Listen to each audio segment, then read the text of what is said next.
saya pun memberikan pengertian, kalaupun saya lagi bermain handphone segala macam, saya kasih tahu bahwa ini lagi dalam rangka kerjaan. Jadi saya juga tidak memberikan contoh untuk banyak nonton di layar kecil atau apa browsing segala macam. Kalau ada anak-anak tidak saya lakukan.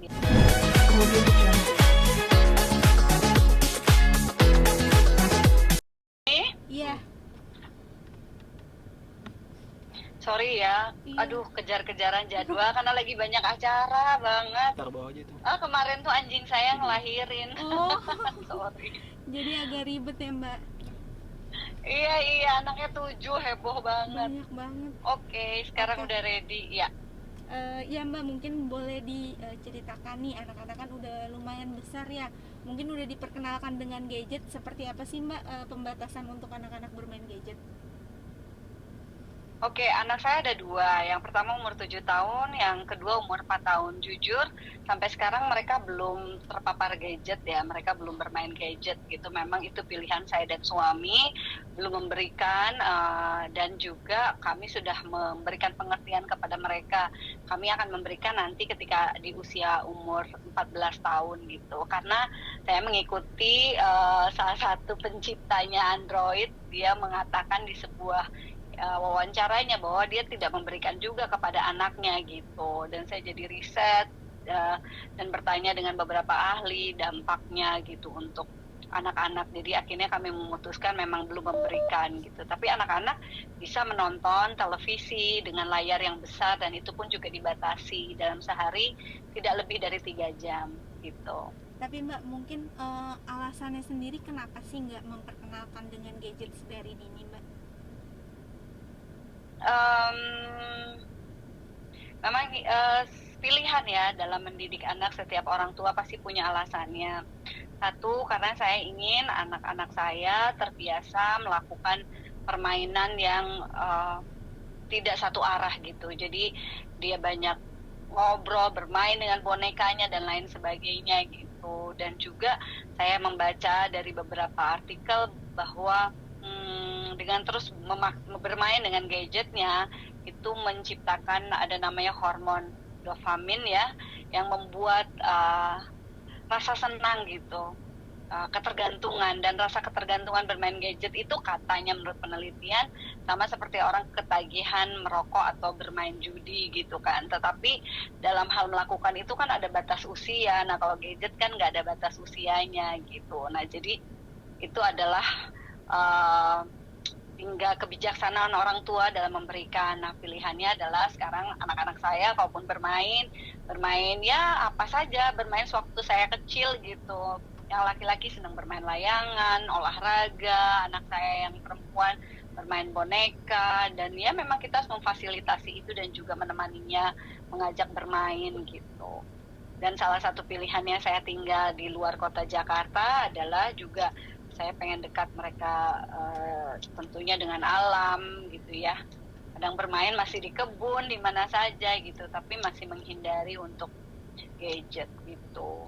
Apalagi nonton YouTube apa gitu, itu nanti akan terus menerus susah. Saya sering melihat anak-anak kalau pas disuruh berhenti bisa marah-marah, teriak-teriak. Tapi anak-anak mengerti kok, saya kasih pengertian sama mereka apa alasannya. Responnya mungkin seperti apa sih? Mungkin ada keingintahuan dari mereka tentang gadgetnya sih Mbak? Karena mereka juga asik bermain ya, jadi nggak terlalu kepengen tahu sih gitu. Saya juga pilih lingkungan teman-teman yang juga sama ya, yang punya banyak kegiatan aktif gitu, sehingga yang masih belum diperbolehkan juga bermain HP sama orang tuanya gitu. Tapi peran orang tua juga berpengaruh nggak sih? Karena kan mungkin banyak orang tua sekarang yang lebih asik dengan gadgetnya gitu, sehingga anak-anak juga ikut ingin tahu dengan gadget. Mungkin peran Mbak Happy dan Ya, suami gimana? ya saya pun memberikan pengertian, kalaupun saya lagi bermain handphone segala macam, saya kasih tahu bahwa ini lagi dalam rangka kerjaan. Jadi saya juga tidak memberikan contoh untuk banyak nonton di layar kecil atau apa browsing segala macam. Kalau ada anak-anak tidak saya lakukan. Biasanya saya kan juga punya sosmed ya, kayak Twitter gitu, Instagram. Biasanya saya mainkan ya kalau anak-anak tidak lagi bersama saya atau mereka lagi melakukan kegiatan yang lain atau pas mereka lagi beristirahat gitu. Jadi nggak juga sayanya nonton terus tapi sayanya melarang anak, tidak gitu. Tapi kalau untuk lingkungan sekolah atau teman-temannya mungkin Mbak seperti apa? Mungkin support juga nggak sih dengan nggak pakai gadget? Ya harus pilih lingkungan yang memang saling mendukung juga. Menurut saya gadget itu juga sangat tidak bisa kita hindari. Pada saatnya anak-anak saya akan bersinggungan dengan gadget, tetapi sebisa mungkin saya maksimalkan kapan dia mulai bersinggungan. Bukan berarti saya antipati, tidak. Itu adalah juga hal yang berdampingan di dalam dunia modern ini. Tetapi ada batasan-batasan usia. Sebisa mungkin kalau di bawah umur 14 tahun ya dia tidak punya account sosmed satu itu, lalu juga dia nggak bermain-main dulu dengan itu gitu, karena banyak permainan lain yang lebih menyenangkan dan lebih kreatif mungkin untuk dia gitu. Karena menurut saya dengan kalau semakin dini dia terus asik bermain gadget, dia terbiasa mengatur, oh nggak suka nanti pindah ke yang lain. Nah, menurut salah satu penelitian juga yang saya baca dari sebuah riset bahwa itu juga bisa mempengaruhi daya pola pikir si anak. Jadi dia kalau nggak suka sesuatu dia akan pindah ke yang lain, dia akan ngatur-ngatur. Nah itu kan bagaimana ketika dia tumbuh kembang dalam kehidupan kan ada hal yang tidak bisa kita atur. Anak-anak juga terbiasa melewati proses, ada yang tidak dia sukai, ada yang memang harus dia lewati dan lain sebagainya. Mungkin itu salah satu cara, ya namanya juga usaha kan kita orang tua untuk sebaik mungkin memberikan hal yang baik untuk anak kita dengan rasa pertanggungjawaban kita gitu. Apalagi pas saya baca artikel, hormon dopamin seperti orang bermain judi dan juga merokok. Ya berarti saya sekarang kalau pikiran memberi itu, saya pikirannya adalah saya berarti membiarkan anak saya lakukan itu gitu. Mungkin ya bisa siapapun membaca dan browsing tentang itu gitu, pasti menemukan itu.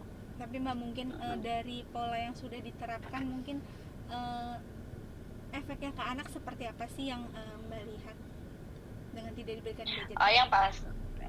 Yang pasti mereka bisa bermain sendiri, dalam arti bisa bermain sendiri tuh dia berkomunikasi, main boneka, main sendiri, dia memanfaatkan apa yang ada di rumah kita gitu, dan dia tidak apa-apa ketika dia sendirian, dia bisa dia bisa menerima itu gitu. Dan anak saya jadi terbiasa untuk membaca, memegang buku yang berhubungan dengan dengan teks gitu, atau juga dengan motoriknya gitu. Jadi anak saya yang umur 7 tahun udah bisa membaca, menulis, jadi dia terbiasa nulis diary, membaca buku, atau ya bermain mainan yang ada. Yang laki-laki juga dia begitu terbiasa baca buku, bikin main mobil-mobilan, bikin bangunan-bangunan, atau kadang nggak ada mainan itu bisa kami lagi jalan-jalan di mana adanya ya hanya daun dan batu, bisa juga jadi permainan gitu. Dan ternyata itu yang saya rasakan ketika anak-anak tidak dekat dengan gadget, juga kami lebih bisa lancar berkomunikasi gitu. Karena saya punya pengalaman, misalnya ada saudara yang memang dia anggaplah ketergantungan atau dia nggak bisa lepas dari gadgetnya, memang sulit sekali berkomunikasi dengan mereka, jarang menatap mata kita, asik sendiri, kalau diajak ngobrol asik sendiri. Nah, saya berusaha anak saya tidak begitu gitu. Berarti cukup sulit memang ya, tetapi harus kita lakukan, ya sulit tetapi ya harus diperjuangkan gitu.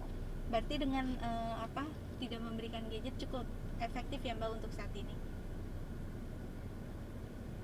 Mungkin dampak positif kalau yang Mbak Happy sama lihat terhadap gadget apa sih Mbak? Ada dampak positifnya nggak sih? Pasti dong ada dampak positifnya. Kita bisa, halo? Iya, halo Mbak. Kedengaran? Iya. Iya, dampak positifnya tentu banyak. Kita bisa melihat jendela dunia lain di sana ya, di luar sana, informasi-informasi gitu.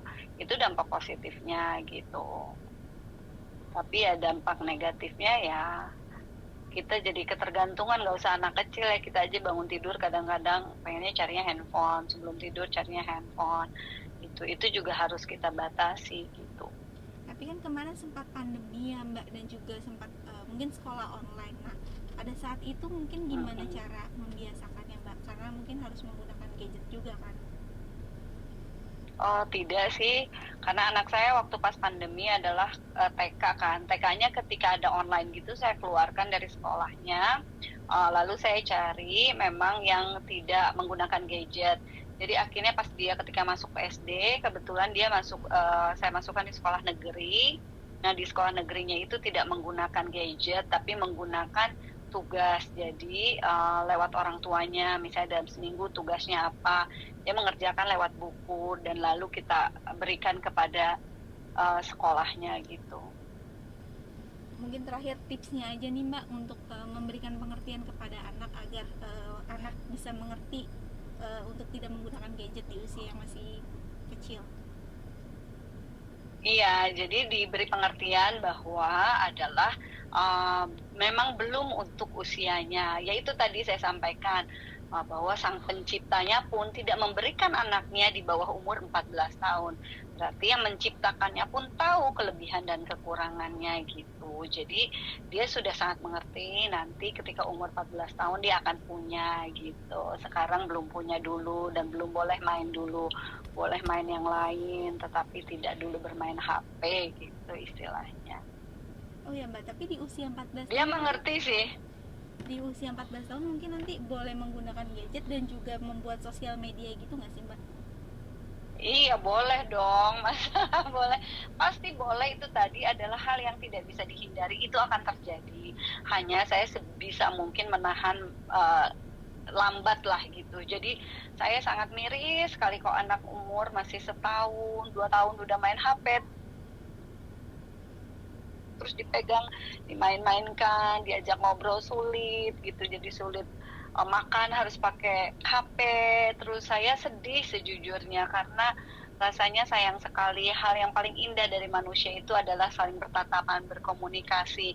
Hal yang paling esensial secara kemanusiaan adanya di sana menurut saya. Jadi ya harus bisa diseimbangkan gitu. Jangan kita diambil semuanya gitu oleh gadget itu. Oke Mbak. Tapi ya sebelum ke anak orang tuanya dulu sih. Jadi bermula dari orang tua baru ke anak ya Mbak? Iya, kalau kita melarang anaknya main gadget, atau jangan gini, katanya pengasuh paling murah sedunia itu adalah gadget. Jadi jangan sampai karena orang tuanya tuh nggak mau digangguin segala macam, udah deh kasih HP aja gitu satu. Aduh kasihan kan gitu anaknya, padahal bisa melakukan permainan kegiatan yang lain. Tapi itu tadi saya juga nggak boleh menghakimi ya, setiap orang juga punya kebutuhan dan pola pandang sendiri. Ini kan menurut saya gitu, menurut saya belum tentu menurut yang lain. Itu atas dasar saya yang saya lakukan terhadap keluarga saya. Oke Mbak Happy Salma, makasih banyak ya Mbak waktunya. Sama-sama. Sehat-sehat selalu, Oke, Mbak. terima kasih. Mari ya.